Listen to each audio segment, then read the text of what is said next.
નમસ્તે વિદ્યાર્થી મિત્રો. ધોરણ 2 ગણિત અધ્યયન સંપુટ પુનરાવર્ત 4નો અહીં આપણે મહાવરો કરીશું. તો સૌપ્રથમ રમકડાની દુકાનમાં નીચે મુજબના રમકડા મળે છે, તેના પર કિંમત લખેલી છે. તેના આધારે આપણે પ્રશ્નોના જવાબ મેળવીશું. દડા અને પતંગની કિંમત કેટલી થાય છે? તો દડો અને પતંગની કિંમત 20 રૂપિયા થાય છે. વિમાન અને ઢીંગલીની કુલ કિંમત કેટલી થાય છે? તો 95 રૂપિયા થાય છે. તો વિમાન અને ઢીંગલીની કિંમત જોઈએ તો કેટલી થાય? કે 95 રૂપિયા. 3. રમેશ પાસે 100 રૂપિયા છે, તે કંપાસ ખરીદે છે, તેની પાસે કેટલા રૂપિયા વધે? 50 રૂપિયા વધે. શીતલ ચશ્મા, પતંગ, દડો ખરીદે છે, તેને કેટલા રૂપિયા આપવા પડે? 50 રૂપિયા આપવા પડે. મોટરની કિંમત ચશ્માની કિંમત કરતાં કેટલી વધારે છે? 15 રૂપિયા. પ્રશ્ન 6. 50 રૂપિયામાં કયા કયા રમકડા ખરીદી શકાય? વિદ્યાર્થી મિત્રો, અહીં સમજવા જેવી બાબત છે. કંપાસ અથવા મોટર આપણે 50 રૂપિયામાં ખરીદી શકીએ, બંનેમાંથી એક. ત્યારબાદ પતંગ અથવા ઢીંગલી અને ઢીંગલી અને દડો ગમે તે એક જોડ આપણે ખરીદી શકીએ છીએ. 7. કયા કયા રમકડાની કિંમત 50 રૂપિયા કરતાં વધારે છે?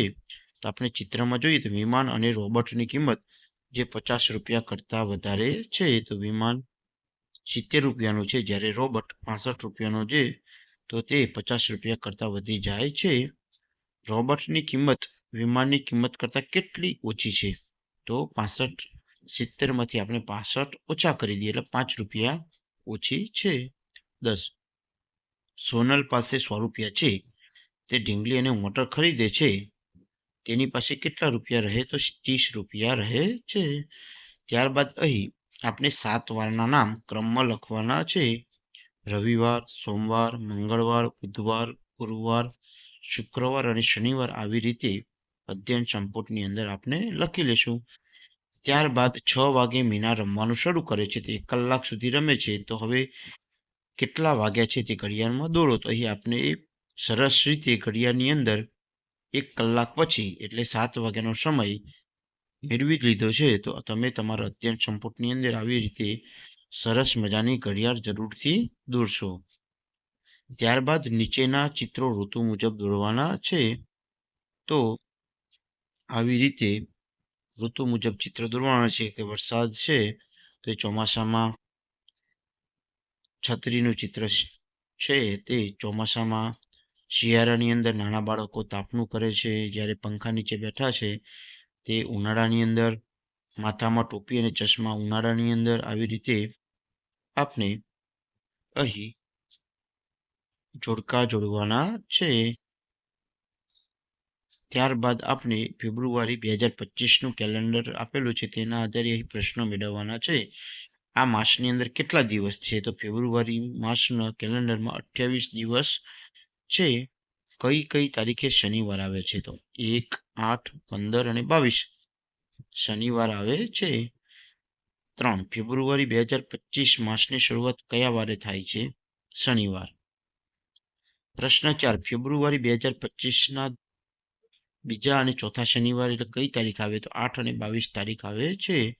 5. ફેબ્રુઆરી 2025માં કેટલા સોમવાર આવે છે? 4 સોમવાર આવે છે. 6. આ માસમાં 19 તારીખે કયો વાર આવે છે? તો બુધવાર. 7. ફેબ્રુઆરી 2025 માસના આખર તારીખ કયો વાર આવે છે? શુક્રવાર. આ માસના રવિવારે કઈ કઈ તારીખ આવે છે? તો 2, 9, 16 અને 23 તારીખે રવિવાર આવે છે. ત્યારબાદ અહીં ઘડિયાળની અંદર આપણે જુદા જુદા સમય દર્શાવવાના છે. તો પ્રથમ ઘડિયાળની અંદર ઉદાહરણ તરીકે 9, ત્યારબાદ 11 વાગ્યાની ઘડિયાળ, ત્યારબાદ બીજી ઘડિયાળની અંદર આપણે 4 વગાડી દીધા છે. તો તમે તમારા પાઠ્યપુસ્તકની અંદર આવી રીતે 4 મેળવતા શીખી લેશો. 10, 12, 9 આવી રીતે મિનિટ કાંટો અને કલાકનો કાંટો દોરી અને ઘડિયાળની અંદર સમય ચોક્કસ મેળવશો. નીચેના ચિત્રને આધારે કોષ્ટકમાં ચિત્રોની સંખ્યા જેટલા સ્માઇલી દોરો. તો અહીં ચિત્રો ગણવાના છે અને સ્માઇલી દોરવાના છે. તો મધ્યમાંથી કુલ 2 છે, તો તેમાં આવી રીતે સુંદર સ્માઇલી જરૂરથી દોરશો. ફૂલ 3 છે, પતંગિયા 4 છે, કાચબા કુલ 4 છે. અલગ અલગ જગ્યાએ કાચબા દેખાય છે, 4 છે. તો હવે આપણે ચિત્રની આધારે જવાબ મેળવીશું. તો આ ચિત્રમાં કેટલા ફૂલ છે? 3. ચિત્રમાં કેટલા કાચબા છે? 4. આ ચિત્રમાં કેટલા પતંગિયા છે? 4. કાચબા અને પતંગિયામાં કોની સંખ્યા વધારે છે? તો કાચબા અને પતંગિયા બંનેની સંખ્યા સરખી જ છે. ફૂલો કરતાં કાચબાની સંખ્યા કેટલી વધારે છે? તો 1 વધારે સંખ્યા છે. પતંગિયા કરતાં મધમાખીની સંખ્યા વધારે છે કે ઓછી છે? તો ઓછી છે. વિદ્યાર્થી મિત્રો, વિડીયો પસંદ આવ્યો હોય તો 100% ચેનલને સબસ્ક્રાઈબ કરશો, વિડીયોને લાઈક કરશો. આગળના વિડીયો માટે ચેનલને સબસ્ક્રાઈબ કરવાનું ભૂલતા નહીં. ખૂબ ખૂબ આભાર. Thank you.